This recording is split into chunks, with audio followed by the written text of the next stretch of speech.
টিভির পর্দাতে দেখতে পাচ্ছেন আপনার নেতা মন্ত্রীরা দু হাতে লাখ লাখ টাকা কামিয়ে টেবিলের তলায় রাখছে, ব্যাগের মধ্যে পড়ছে। লজ্জা লাগছে আমাদের। বাংলার নেতা মন্ত্রী, তৃণমূলের এমপি, কেউ অধ্যক্ষ, কেউ ডাক্তার, ঘুষ নিচ্ছে লাখ লাখ টাকা।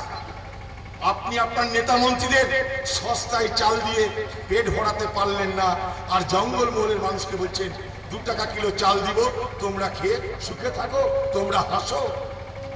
আপনি আজ প্রমাণ করে দিয়েছেন যে আপনার জীবনে মমতার সঙ্গে মদন দরকার। আপনি প্রমাণ করে দিয়েছেন আপনার রাজত্বে সারদার সঙ্গে নারদা দরকার।